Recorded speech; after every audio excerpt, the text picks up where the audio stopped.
सन्डेको दिन हामी यो क्रिक मरिना भन्ने ठाउँमा घुम्न आएको छौँ।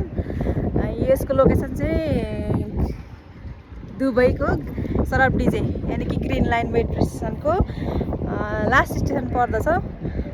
थाहा थिएन हामीलाई पनि यहाँनिर यस्तो राम्रो ठाउँ छ भनेर। वा यति राम्रो ठाउँ छ यहाँ घुम्नको लागि, हामीले सोचेकै थिएनौँ यति राम्रो ठाउँ छ भनेर। आज हामी पनि छुट्टीको दिन साथीहरूले भनेको सुनेर घुम्न भनेर आएको। एकदम राम्रो, सस्तो पनि साथीहरू। तपाईँहरू सरब डिजेबाट यहाँ आउनको लागि यो क्रिक भन्ने लास्ट स्टेसनमा आउनको लागि 3 दिन मेट्रोको लागि अनि बोटमा क्रिक भन्ने ठाउँबाट यो मरिना क्रिक पार्क भन्ने ठाउँमा आउनको लागि 2 दिनमा तपाईँहरू बोटमा आउन सक्नुहुन्छ। यहाँ आएर घुम्नको लागि चाहिँ एकदम राम्रो ठाउँ छ।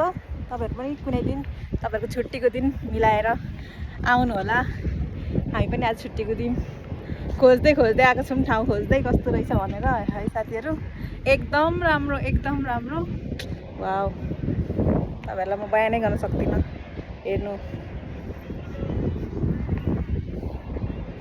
बोट पनि छ है साथीहरू, पार्टी भइरहेछ बोटमा चाहिँ।